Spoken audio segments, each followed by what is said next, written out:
Hi everyone. The only person that will take care of the older you someday is the younger you. I hope this week's vlog finds you in healthy and bright spirits at home. Today I'm going to be talking about an interesting concept which will help you sail through the time you decide to come home and say, "Hi honey, I'm home forever."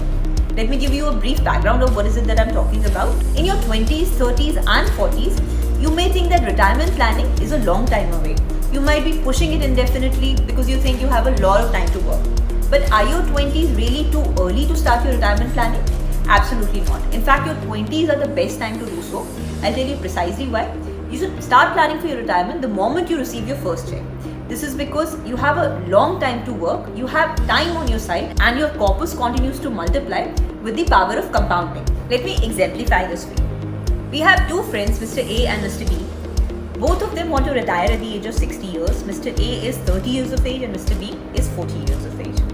Both of them want to accumulate a corpus of 1 crore rupees by the time they retire at 60, and they decide to invest 1 lakh rupees per annum till the age of 60, and this amount compounds at the rate of 10% per annum. So Mr. A, who has 30 years to retire, invests 30 lakh rupees in these 30 years. So Mr. B, who started slightly late at the age of 40, invests 20 lakh rupees in these 20 years. Now you understand the difference of 10 lakh rupees in the amount that both of these people invested. However, would you like to know what is the difference in the amount of the corpus generated by both of these people the moment they retire? So Mr. B, who started at the age of 40, has accumulated a corpus of 60 lakh rupees at the age of 60, while Mr. A, who started fairly early in his life at the age of 30, accumulates a corpus 3 times that of Mr. B, that is 1.8 crore rupees. So while the difference in their investments was only rupees 10 lakhs, the difference in the corpus accumulated became 1.2 crores. That is the power of compounding. In fact, the more the delay, the more the requirement to make up. If you start a monthly SIP at the age of 25 years, you'll require an SIP of 1500 rupees to accumulate 1 crore at the age of 60 years, considering this amount multiplies at a rate of 12% per annum. If you start 5 years later at the age of 30, this amount of monthly SIP grows to 2500 rupees. If you start at the age of 35, this monthly SIP amount grows to 5000 rupees. If you start at 40, this monthly SIP amount grows to 10,000 rupees. And if you're starting at 45, this monthly SIP amount is going to go to 20,000 rupees. So every 5-year delay in your SIP planning or your retirement planning is going to double the amount that you have to invest each and every month to generate a corpus of 1 crore. This brings me to how to enjoy your financial freedom when you finally retire. This can be easily done through a systematic withdrawal plan or an SWP. A systematic withdrawal plan is the process of systematically withdrawing a predefined sum of money at a predefined frequency from your mutual fund corpus. This predefined frequency could be monthly, could be semi-annually, could be annually as per your choice. Let's exemplify this again, shall we? Let's assume you have developed a corpus of 20 lakh rupees at the time of retirement and you wish to withdraw 50,000 rupees monthly. Let's have a look as to how the portfolio would look like.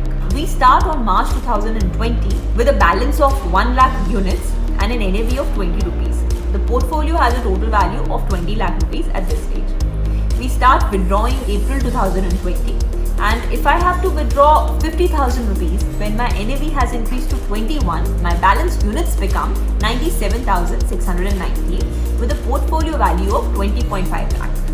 So in spite of the fact that I've actually withdrawn 50,000 rupees, my portfolio value has gone up.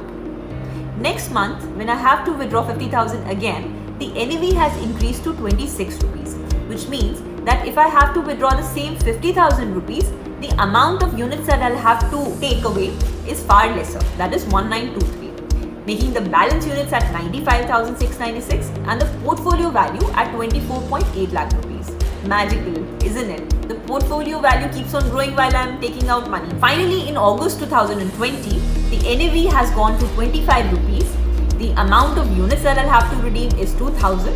The balance units is 89,630, making the portfolio value 22.4 lakh rupees. Why an SWP for financial freedom? 3 reasons. Number 1, the Income Tax Act has given us the advantage of long-term capital gain, which means that if you remain invested in equity mutual funds for a period of more than 3 years, 1 lakh of your interest income is entirely tax exempt. You don't have to pay tax on that. anything which is coming to you above 1 lakh rupees in the form of interest income will be subject to a tax. Some investors prefer to take out their income through dividends, which is not a very attractive option. This is because dividends further take the hit of a dividend distribution tax.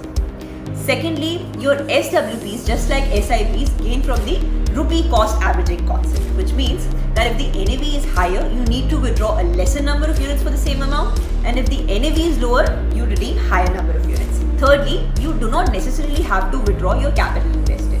You can simply withdraw the interest component from your overall corpus while your capital continues to remain invested, thereby giving you further interest income. In fact, ICICI Prudential Asset Management Company has come up with an interesting feature called as a Freedom SIP. This takes you further towards your goal of financial freedom. I'll explain briefly how it works. You decide your tenure of SIP between 8 years to 15 years. You continue to remain invested, you continue to push in your SIPs during this tenure. After the completion of this tenure, the mode automatically switches to an SWP. You can invest in your desired mutual fund, and after the completion of this tenure, SWPs automatically start to flow into your bank account. The amount of SWP will be between 1x to 3x depending upon what is the tenure that you have chosen. So this was my vlog on SWPs. Thank you viewers for staying with us today. Thank you Sumitra Roy for recommending us this content to talk on. Rest of the viewers, please do recommend in the comment section on YouTube as to what you would like us to talk further on. Thank you again. Stay safe and have a great day.